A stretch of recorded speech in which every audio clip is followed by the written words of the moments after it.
Welcome back. Next topic method of calculating national income. So ఈ లెక్చర్లో national ఇన్కమ్ని ఏ విధంగా calculate చేయాలనేది మనం చూద్దాం. ఒక్కసారి మనం ఇంత ముందు లెక్చర్స్ చూస్తే నేషనల్ ఇన్కమ్ డెఫినేషన్ మనం ఆల్రెడీ చూసాం. సర్క్యులర్ ఫ్లో అంటే ఏంటో చూసాం. సో నేషనల్ ఇన్కమ్ డెఫినేషన్ అంటే ఏంటి? So it is a total value of final goods and services produced by a country in a given time period, right? National income అంటే final goods and సర్వీసెస్ని మొత్తాన్ని మనం calculate చేస్తాం national ఇన్కంలో. So next మనం circular flow చూసాం. Circular ఫ్లోలో ఏం చూసాం? Forms ఉన్నాయి, హౌస్ హోల్డ్స్ ఉన్నారు. సో టోటల్ ఎంతైతే ప్రొడక్షన్ జరుగుతుందో హౌస్ హోల్డ్స్ నుంచి అంతే ఎక్స్పెండిచర్ అనేది జరుగుతుంది అని మన సింపుల్ ఎకానమీలో మనం చూసాం. నెక్స్ట్ వీళ్ళ తాలూకా ఇన్కమ్ ఎంత ఉంటుందో ఎక్స్పెండిచర్కి ఈక్వల్ అవుతుందని చూసాం, రైట్? సో ఇంతవరకు మనం సింపుల్ ఎకానమీని ఏ విధంగా ఉందనేది చూసాం. ఇప్పటి నుంచి కంప్లీట్గా ఫుల్ లెంత్లో మన ఎకానమీ ఎలా ఉంటుందనేది మనం చూద్దాం. సో నేషనల్ ఇన్కమ్ క్యాలిక్యులేట్ చేసేటప్పుడు ఒకటి ఫార్మ్స్ వైపు నుంచి ఏ విధంగా జరుగుతుంది, హౌస్ హోల్డ్స్ నుంచి ఎలా జరుగుతుంది, కంప్లీట్ పిక్చర్ని మనం చూద్దాం. సో ఇక్కడ నుంచి మనకు రియల్ టాపిక్స్ అన్నీ కూడా ఇంక్లూడ్ అవుతాయి. జీడిపి, జిఎన్పి, ఎన్ఎన్పి, ఎన్డిపి ఇవన్నీ కూడా మనకి ఇంక్లూడ్ అవుతాయి, రైట్? సో ఈ లెక్చర్ నుంచి కూడా రియల్ ఎకానమీలోకి మనం ఎంటర్ అవుతాం. So first method of calculating national income. First మనం నేషనల్ ఇన్కమ్ని ఏ విధంగా క్యాలిక్యులేట్ చేయాలి? సో మనం ముందు చెప్పినట్టు పర్సనల్ ఇన్కమ్ని మనం ఎలా క్యాలిక్యులేట్ చేస్తాం? Personal income. సో పర్సనల్ ఇన్కమ్ని మనం ఏ విధంగా క్యాలిక్యులేట్ చేస్తాం? ఫర్ ఎగ్జాంపుల్ 30,000 శాలరీ అనుకుంటే 20,000 కన్జంప్షన్ ఖర్చు పెడతాం, 10,000 సేవింగ్స్కి ఖర్చు పెడతాం. సో 30,000 అనేది ఏంటి? ఇన్కమ్. 20,000 ప్లస్ 10,000 సేవింగ్స్ ఇవన్నీ ఏంటివి? Expenditure. So income equal to expenditure, right? Personal ఇన్కంలో అలానే చూసాం. అదేవిధంగా నేషనల్ ఇన్కంలో కూడా మనకి సెంటర్ ఏంటి? ఫర్మ్స్. ఇవే మనకి సెంటర్. ఎందుకు? మన హౌస్ హోల్డ్స్ అవ్వని, కంప్లీట్గా మన ఇన్వెస్ట్మెంట్ అవ్వని ఏదైనా సరే ఫర్మ్స్ దగ్గరికే వస్తుంది.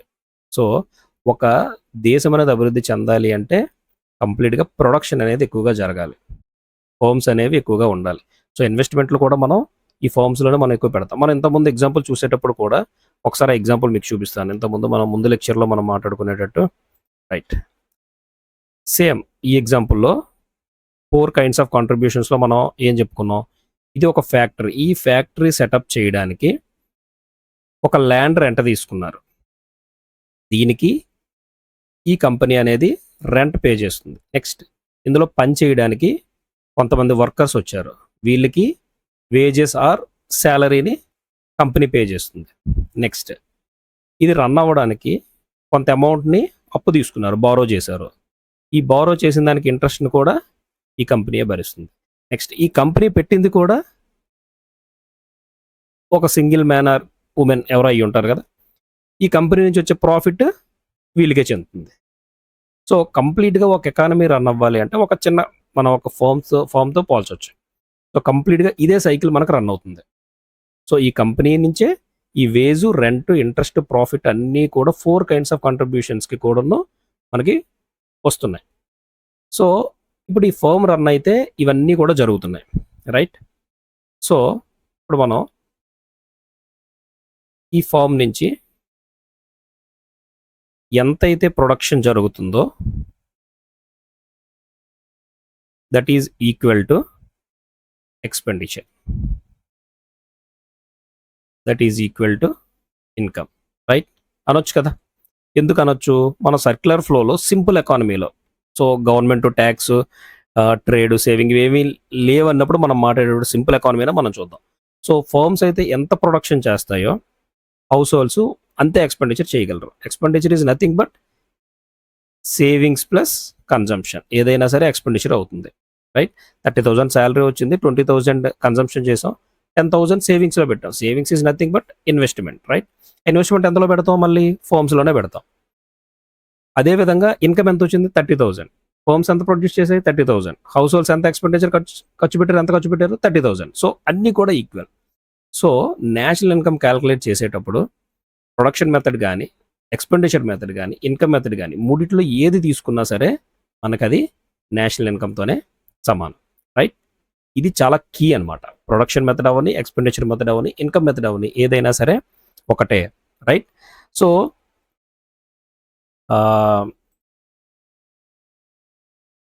ఫస్ట్ మనం ప్రొడక్షన్ మెథడ్ నుంచి స్టార్ట్ చేద్దాం, రైట్? Production method. సో ఇక్కడ చూడండి, ఈ ప్రొడక్షన్ మెథడ్లో మనం ఏవే కొత్త వర్డ్స్ మనం ఏమి నేర్చుకుంటాం అనేది ఇక్కడ రాశాను. ఎక్స్పెండిచర్ మెథడ్లో ఏమి నేర్చుకుంటాం, ఫ్యాక్టర్ ఇన్కమ్ మెథడ్లో ఏమి నేర్చుకుంటాం అని రాశాను. సో ప్రొడక్షన్ మెథడ్లో మనం గ్రాస్ వాల్యూ యాడెడ్ అంటే ఏమిటి, డబుల్ కౌంటింగ్ అంటే ఏమిటి, intermediate goods, inventories, gross value, net value, depreciation, GDP, right? GDP. ఇంతవరకు ఈ కొత్త టర్మ్స్ని మనం ఈ ప్రొడక్షన్ మెథడ్లో మనం నేర్చుకుంటాం. 1 by 1 వెళ్దాం, సింపుల్గా నేర్చుకుందాం. First production method.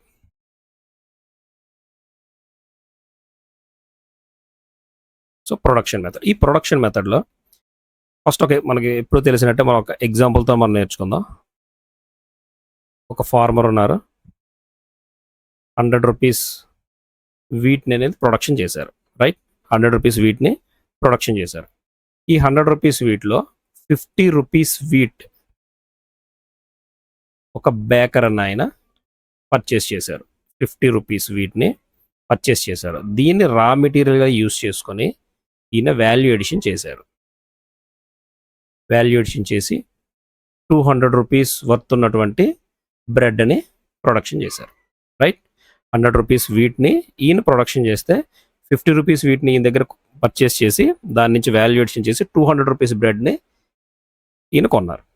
సో ఇందులో వాల్యూ ఆఫ్ టోటల్ ప్రొడక్షన్ ఎంత జరిగింది, వాల్యూ ఆఫ్ టోటల్ ప్రొడక్షన్, ఇది ఒక ఎకానమీ అనుకుంటే టోటల్ ప్రొడక్షన్ ఎంత జరిగింది, 100 రూపీస్ వర్త్ ఉన్నటువంటి వీట్ని ఫార్మర్ ప్రొడక్షన్ చేశారు, 200 రూపీస్ వర్త్ ఉన్నటువంటి బ్రెడ్ని బేకర్ ప్రొడక్షన్ చేశారు. టోటల్ ప్రొడక్షన్ ఎంత జరిగింది, 300 రూపీస్ జరిగింది, రైట్? కానీ ఇక్కడ మనం చేస్తున్న తప్పు ఏంటంటే ఈ 100 రూపీస్లో నుంచి 50 రూపీస్ వీట్ని ఈయన అమ్మాడు. ఆ 50 రూపీస్ వీట్ని మనం ఇక్కడ రా మెటీరియల్గా చూపించాం, రైట్? 50 రూపీస్ వీట్ అనేది ఇక్కడ సేమ్ కామన్గా వస్తుంది. సో దీన్ని ఏమంటారంటే డబుల్ కౌంటింగ్ అంటాం, దీన్ని డబుల్ కౌంటింగ్ అంటాం. సో ఇలాంటి డబుల్ కౌంటింగ్ని అవాయిడ్ చేయాలి అంటే మనం ఈ 200 రూపీస్ నుంచి ఆ 50 రూపీస్ గూడ్స్ని మనం తీసేయాలి. సో ఈ 50 రూపీస్ గూడ్స్ని ఏమంటాం మనం, ఇంటర్మీడియట్ గూడ్స్ అంటాం. ఇంటర్మీడియట్ గూడ్స్ అంటాం ఎందుకంటే ఈ 50 రూపీస్ వాల్యూ ఉన్నటువంటి ఇంటర్మీడియట్ గూడ్స్ తాలూకు వాల్యూ ఆల్రెడీ 200 రూపీస్ బ్రెడ్లో ఉంది, రైట్? సో మనం ఈ 50ని 200ని కౌంట్ చేసేస్తే డబుల్ కౌంటింగ్ అవుతుంది, అర్థమైంది కదా? సో 200 రూపీస్లో ఆ 50 రూపీస్ని మైనస్ చేసి 300 రూపీస్ని మనం తీసుకుంటాం, మైనస్ చేసి 250 రూపీస్ మనం తీసుకుంటాం. 100 + 150, 250 రూపీస్. టోటల్ ప్రొడక్షన్ ఎంత జరిగింది, 250 రూపీస్ జరిగింది.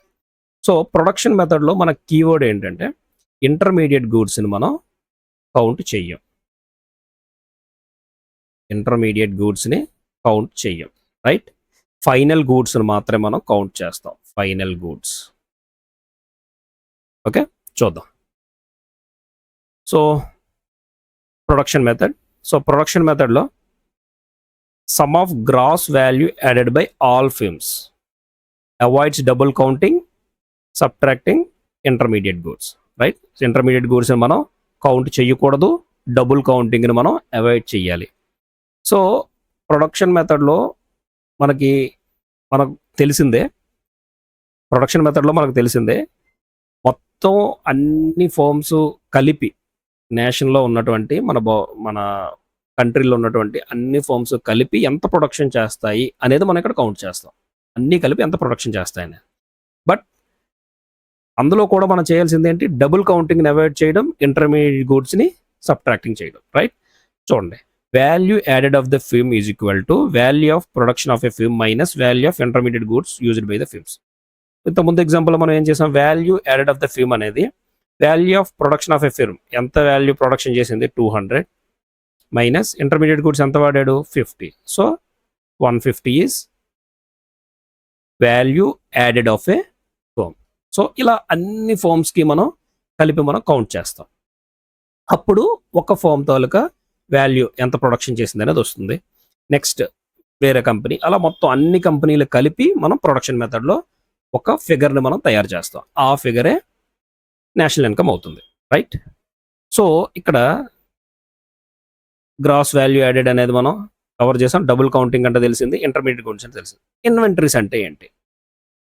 ఫర్ ఎగ్జాంపుల్, ముందు చెప్పిన ఎగ్జాంపుల్లోనే 50 రూపీస్ రా మెటీరియల్ వీట్ని బేకర్ అన్న ఆయన కొన్నారు. 50 రూపీస్ వీట్ కొన్నారు. అందులో 25 రూపీస్ వర్త్ ఉన్నటువంటి వీట్ని మాత్రమే వాడి 100 రూపీస్ వర్త్ ఉన్నటువంటి బ్రెడ్ని తయారు చేశారు, రైట్? సో మనం కౌంటింగ్ అనేది ఇయర్ ఎండ్కి చూస్తాం. ఇయర్ ఎండ్కి మనం చూస్తాం. లెట్స్ సే మార్చ్ 31 అనుకుందాం. మార్చ్ 31కి ఈ 100 రూపీస్ బ్రెడ్లో కూడా 50 రూపీస్ బ్రెడ్ మాత్రమే సోల్డ్ అవుట్ అయ్యింది. మిగతా 50 రూపీస్ బ్రెడ్ కూడా అలానే ఉంది. సో ఈ 31st ఎండ్కి ఇక్కడ ఉన్నటువంటి 25 రూపీస్ వర్త్ ఉన్నటువంటి రా మెటీరియల్గా ఉన్నటువంటి వీట్, ఈ అన్సోల్డ్గా ఉన్నటువంటి ఈ బ్రెడ్, ఇవన్నిటిని కూడా ఇన్వెంటరీస్ అంటారు. ఇవన్నిటిని కూడా ఇన్వెంటరీస్ అంటారు. సో ఈ ఇన్వెంటరీస్ అంటే ఏంటంటే నెక్స్ట్ సీజన్కి ఉపయోగపడే విధంగా ఉంటాయి ఇన్వెంటరీస్ అనేవి. సో ఇన్వెంటరీస్ అంటే ఏంటంటే అన్సోల్డ్ ఫినిష్డ్ గూడ్స్ కానీ, సెమీ ఫినిష్డ్ గూడ్స్ కానీ, రా మెటీరియల్స్ కానీ which carry a firm from 1 year to the next year is called inventories, right? సో అవన్నీ కూడా ఈ ఇయర్ నుంచి నెక్స్ట్ ఇయర్ క్యారీ ఫార్వర్డ్ చేసేదంతా కూడా ఇన్వెంటరీస్ అంటారు. ఇన్వెంటరీస్ అంటే ఏంటంటే స్టాక్ అనుకుందాం. Let's say stock. ఒక షాప్ ఓపెన్ చేసాం అనుకోండి. ఆ షాప్ ఓపెన్ చేసేటప్పుడు ఒక 1 lakh వర్త్ ఉన్నటువంటి ప్రొడక్ట్స్ని వాడు కొంటాడు. అందులో ఈ రెండు వచ్చేసరికి ఒక 50,000 వరకు మాత్రమే వాడు అమ్ముతాడు. ఇంకా 50,000 సరుకులు అలానే ఉంటాయి. సో ఆ 50,000 వర్త్ ఉన్నటువంటి సరుకులు ఏవైతే ఉన్నాయో వాటిని ఇన్వెంటరీస్ అంటాం. సో ఈ ఇన్వెంటరీస్ అనేవి మారుతూ ఉంటాయి. ఈ ఇయర్కి నెక్స్ట్ ఇయర్కి మారుతాయి, ఈ మంత్కి నెక్స్ట్ మంత్కి మారుతాయి. సో అందుకే ఇన్వెంటరీస్ని ఏమంటారంటే స్టాక్ వేరియబుల్ అంటాం. సో వీటిని మనం క్యాపిటల్గా ట్రీట్ చేస్తాం, రైట్? క్యాపిటలే కదా, సేమ్ నెక్స్ట్ ఇయర్కి అదే కదా మన పెట్టుబడి. సో అది ఇన్వెంటరీస్ అంటే. నెక్స్ట్ ఏంటంటే ఇప్పుడు కంప్లీట్గా అన్ని ఫర్మ్స్ నుంచి వచ్చేటటువంటి వాల్యూ అంతటినీ కలిపి gross value added of a firm అంటాం. Gross value added of a firm మొత్తం ఏంటి? Very simple. ఏంటి? అవుట్పుట్ ఎంత ప్రొడ్యూస్ అయ్యింది, ఇంటర్మీడియట్ గూడ్స్ ఎంత వాడాం, ఈ రెండింటిని సబ్ట్రాక్టింగ్ చేస్తూ వచ్చేది gross value added of a firm, right? So ఇక్కడ గ్రాస్ వాల్యూ అంటే ఏంటి, నెట్ వాల్యూ అంటే ఏంటి అనేది మనకు తెలియాలి. గ్రాస్ వాల్యూ అంటే ఏమిటి, నెట్ వాల్యూ అంటే ఏమిటో మనకు తెలియాలి. సో ఫర్ ఎగ్జాంపుల్ చాలా ఇంపార్టెంట్గా కొంచెం చెప్తాను వినండి. ఇది ఫ్యాక్టరీ, రైట్? ఫ్యాక్టరీ.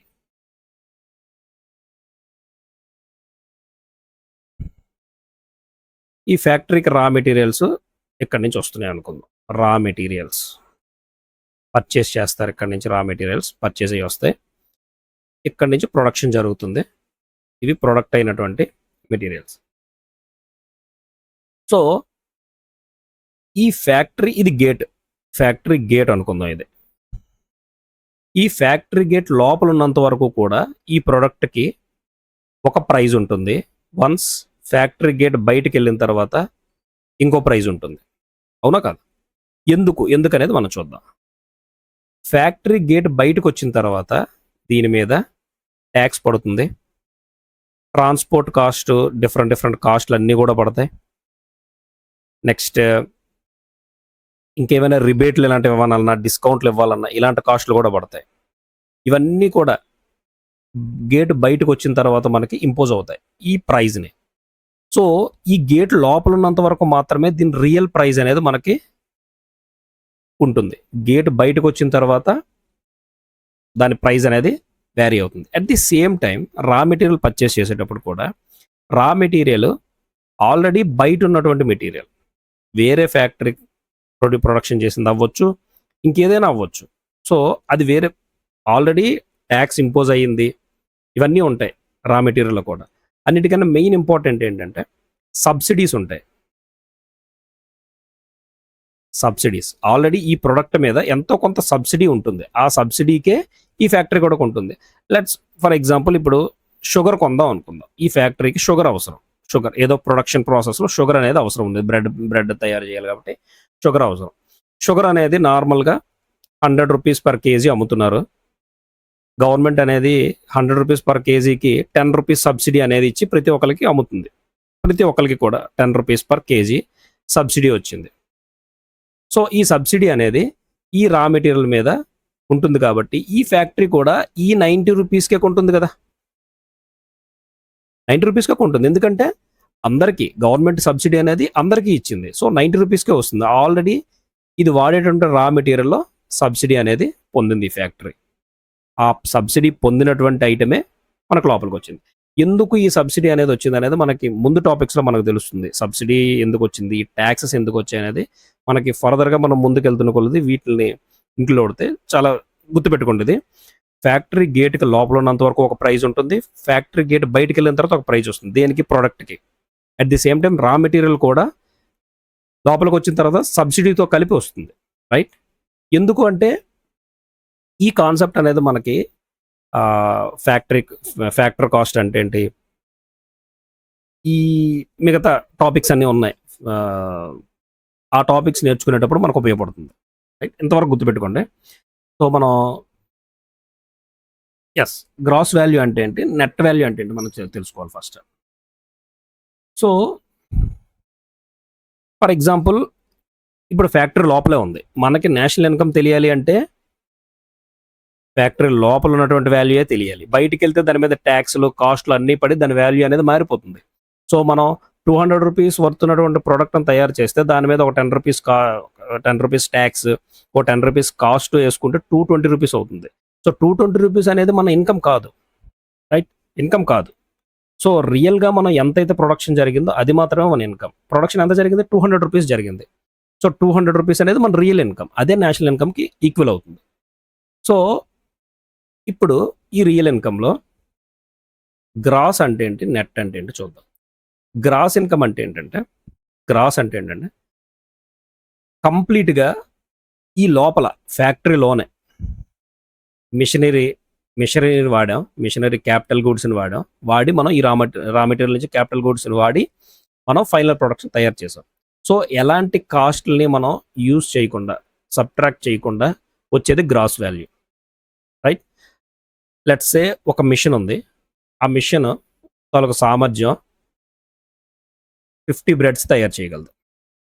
నెక్స్ట్ ఇయర్కి ఆ మిషన్ అనేది 45 బ్రెడ్స్ని తయారు చేస్తుంది. ఆ నెక్స్ట్ ఇయర్కి ఆ మిషన్ అనేది 40 బ్రెడ్స్ని తయారు చేస్తుంది. అంటే ఇయర్ బై ఇయర్ దాని సామర్థ్యం అనేది తగ్గిపోతుంది. సో దీన్నే డిప్రిషియేషన్ అంటాం. సో దాని రియల్ వాల్యూ అనేది పడిపోతుంది, దాని సామర్థ్యం అనేది తగ్గిపోతుంది. సో ఇలాంటి కాస్ట్లను మనం ఇంక్లూడ్ చేస్తే వచ్చేది నెట్ వాల్యూ. సో దీన్ని కూడా మనం ఇంక్లూడ్ చేయాలి. ఇది కూడా ఈ వాల్యూ తగ్గిపోవడం కూడా మనం ఇంక్లూడ్ చేయాలి. దాన్నే గ్రాస్ వాల్యూ నుంచి మైనస్ డిప్రిషియేషన్. మన క్యాపిటల్ గూడ్స్ కానీ ఇవన్నీ రెగ్యులర్గా వేర్ అండ్ టియర్ గురయ్యేవి అన్నీ కూడా రిపేర్ అండ్ మెయింటెనెన్స్ ఇవన్నీ అవసరం అవుతాయి. ఇవన్నింటిని ఇంక్లూడ్ చేస్తే వచ్చేది నెట్ వాల్యూ. సో మనకు కావాల్సింది ఏంటి? Net value. రైట్? ఇప్పుడు మనకు నెట్ వాల్యూ వస్తుందిగా. ఆల్రెడీ 200 రూపీస్ వర్త్ ఉన్నటువంటి బ్రెడ్ తయారైంది అదే అనుకుందాం. దానిలో ఒక 10 రూపీస్ వేర్ అండ్ టియర్కి తీసేస్తే 190 rupees as a national income అనుకోవచ్చు. రైట్? ఇంతవరకు క్లియర్ కదా? ఇంతవరకు క్లియర్. సో నెట్ వాల్యూ అనేది గ్రాస్ వాల్యూ నుంచి డిప్రిషియేషన్ మనం తీసేస్తే వచ్చేది నెట్ వాల్యూ.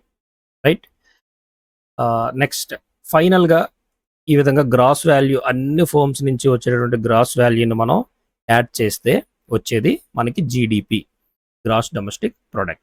సో ప్రొడక్ట్ మెథడ్లో మనం జీడిపిని డెరైవ్ చేసాం. సో గ్రాస్ డొమెస్టిక్ ప్రొడక్ట్లో డొమెస్టిక్ అంటే ఏంటి? Within the boundaries. గుర్తుపెట్టుకోండి, విత్ ఇన్ ద బౌండరీస్. మన బౌండరీ లోపల జరిగేదంతా కూడా జీడిపి, డొమెస్టిక్ ప్రొడక్ట్ అంటాం. Right? So next expenditure method. So ఇంతవరకు మనం సప్లై సైడ్ చూసాం. సప్లై సైడ్ అంటే ఏంటంటే ప్రొడక్షన్ జరిగింది అంతవరకే, సప్లై వరకు చూసాం. ఇంత ప్రొడక్షన్ చేసాం, అదే మన నేషనల్ ఇన్కమ్ అని అనుకున్నాం.